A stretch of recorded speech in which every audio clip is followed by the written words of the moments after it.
Good morning everyone. आज आहे गुरुपौर्णिमा, म्हणजेच आपले आराध्य गुरु आपल्या स्वामी माऊलींचा दिवस. आज आपला गुरुपौर्णिमा विशेष भाग आहे. आज माझा साप्ताहिक पारायण कंप्लीट झालेला आहे आणि त्याचंच उद्यापन मी आज करणार आहे मठात जाऊन. त्या अगोदर मी इकडे घरामध्ये स्वामींची पूजा करणार आहे, तर तीच पूजा मी तुमच्याबरोबर शेअर करत आहे. गुरु म्हणजे ज्ञानाचा उगम आणि अखंड वाहणारा झरा. गुरु म्हणजे निष्ठा आणि कर्तव्य. गुरु म्हणजे निस्सीम श्रद्धा आणि भक्त. गुरु म्हणजे विश्वास आणि वात्सल्य. गुरु म्हणजे आदर्श आणि प्रमाणतेचे मूर्तिमंत प्रतीक. आजपर्यंत कळत न कळतपणे ज्ञान देणाऱ्या सर्वांना आजच्या गुरुपौर्णिमेच्या दिवशी माझे वंदन. आज माझे पहिले गुरु म्हणजेच माझे स्वामी माऊली, त्यांची आज मी पूजा करणार आहे. तर माझं साप्ताहिक पारायण होतं 7 दिवसाचं, ते आज कंप्लीट झालेलं आहे आणि त्याचंच उद्यापन मला आज करायचं आहे. मी इथे पूजा करून मग माझे जे अखेरचे 3 शेवटचे जे अध्याय आहेत ते मी मठामध्ये जाऊन पूर्ण करणार आहे. आणि आज तुम्हाला माहिती आहे, मठामध्ये मोठ्या प्रमाणात भक्त भाविक दर्शनाला आलेले असतील. आज भरपूर गर्दी आपल्याला भेटणार आहे मठामध्ये, तर आम्ही पण जाणार आहोत. मला इथून तळोजाचं मठ खूप जवळ आहे, तर आम्ही त्याच मठामध्ये जाऊन स्वामींची पूजा करणार आहोत.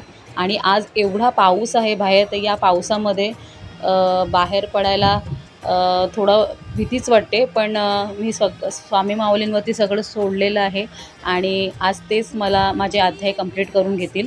कारण माझे 3 अध्याय हे मी अक्कलकोटच्या मंदिरातून सुरुवात केले होते 7 दिवसा अगोदर, आणि आज ते 3 कंप्लीट मला मठामध्येच कंप्लीट करायचे. तर आज मी जात आहे आपल्या तळोजाच्या मठामध्ये त्यांचं दर्शन घ्यायला आणि माझं उद्यापन करायला. तर इकडची माझी पूजा झालेली आहे आणि मी आज मठामध्ये माझ्यातर्फे शिरा प्रसादाला देणार आहे. तर हा मी 1.25 किलोचा शिरा बनवलेला आहे पूजेसाठी, आणि हा शिरा मी प्रसादासाठी मठामध्ये घेऊन जाणार आहे. सर्वांना गुरुपौर्णिमेच्या हार्दिक हार्दिक शुभेच्छा. आणि आता आम्ही जात आहोत तळोजाच्या मठामध्ये स्वामींच्या, आणि आज आहे गुरुपौर्णिमा विशेष. माझा आज साप्ताहिक पारायण समाप्ती आहे. तर आज मी पारायण माझं जे 3 राहिले आहेत अध्याय ते मी तिथेच वाचून समाप्त करणार आहे आणि उद्यापन करणार आहे. तर चला तुम्ही पण आमच्याबरोबर आणि स्वामींचं दर्शन घ्या आमच्या तळोजाच्या मठामध्ये. पाऊस भरपूर आहे, तुम्ही पाहू शकता. 2-3 दिवसापासून कंटिन्यू पाऊस पडतो आणि आता पुढेही सांगितलेले आहे की नवी मुंबईमध्ये भरपूर पाऊस पडणार आहे. या पावसामध्ये पण आम्ही निघालोय मठात जायला. बघूया आता आम्ही तिथपर्यंत पोहोचतोय का, कारण खालती तिथे आम्ही ज्या रस्त्याने जातो तिथे सबवेच्या खालती भरपूर पाणी असतं. तर त्या रस्ता तिकडे मोकळा आहे की नाही तेच बघायचंय. आता आपण स्वामी आपल्याला मठापर्यंत पोहोचवत आहेत का.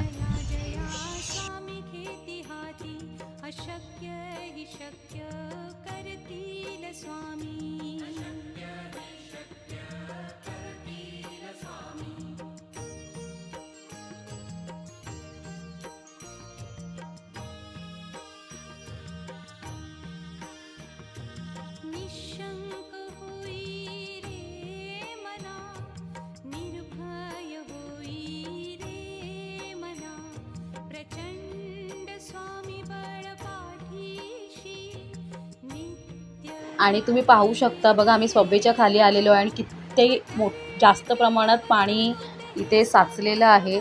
आणि कधी कधी तर इकडचा रस्ता बंद पण करतात ते लोक, आणि आज पण भरपूर पाणी तिकडे आहे. तरी आम्ही इथून सुखरूप निघालो. आता पुढे पण असाच रस्ता भेटू दे छान, जिथे आम्ही कुठे अडकू नये आणि सुखरूप आम्हाला मठापर्यंत स्वामी पोहोचवू दे.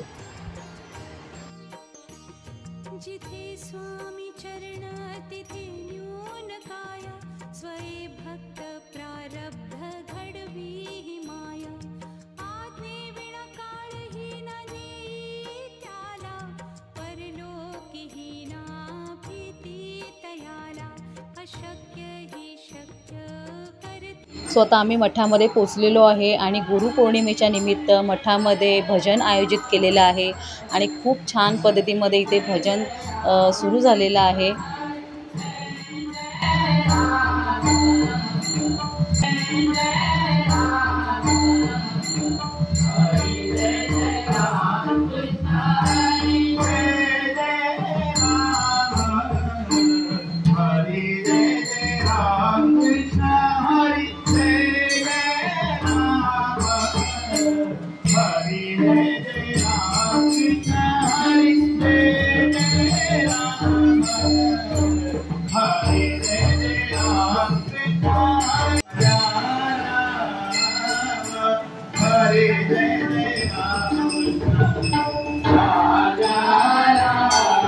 तर तुम्ही पाहू शकता भरपूर प्रमाणात आज गर्दी दिसत आहे आणि बरेच भक्तजण आज दर्शनासाठी मठात आलेले आहेत आणि माझा प्रसादसुद्धा लावून झालेला आहे आणि सर्वांना त्या प्रसादाचा लाभ मिळतोय, म्हणजे प्रत्येकाच्या पानावरती माझा प्रसाद लागला गेलेला आहे. तर खऱ्या अर्थाने माझा आज उद्यापन पूर्ण झालेला आहे. सो आता मी पण महाप्रसादासाठी बसणार आहे आणि मी माझा उपवास इथेच सोडून जाणार आहे. आता आमचं दर्शन झालेलं आहे. आज भरपूर गर्दी होती. गेल्या वेळेला आम्ही थोडं लेट आलो होतो त्यामुळे गर्दी कमी होती, पण यावेळेला जरा लवकर आलो त्यामुळे भरपूर खूप लांबून ठिकाणहून भक्तगण आले होते सगळेजण पाया पडायला आणि भरपूर गर्दी तुम्हाला व्हिडिओमध्ये दिसलंच असेल. सो आता आम्ही पाया पडून दर्शन घेऊन घरी चाललेलो आहे. माझे ते 3 अध्याय उरले होते जे मला समाप्ती करायची होती, मी तिकडेच केली स्वामींच्या मठामध्येच बसून आणि असाच महाप्रसादाचा मला लाभ भेटला. म्हणजे मी स्वामींच्या प्रसादाने आजचा उपवास सोडलेला आहे. तर माझी एक इच्छा होती की मी जाऊन तिकडे माझं पारायण समाप्ती होईल तेव्हा मी स्वामींच्या प्रसादानेच उपवास सोडावा आणि गेल्या वेळेला पण तसंच झालं होतं आणि यावेळेला पण माझी ती इच्छा पूर्ण झालेली आहे. अक्कलकोटला साप्ताहिक पारायणचा आरंभ केला होता आणि इकडच्या मठामध्ये मी समाप्त केलेलं आहे माझं पारायण. तर आजचा दिवस खूप छान गेलाय. तर माझ्यातर्फे माझ्या पूर्ण परिवारातर्फे तुम्हाला गुरुपौर्णिमेच्या हार्दिक शुभेच्छा. श्री स्वामी समर्थ. जय जय स्वामी समर्थ.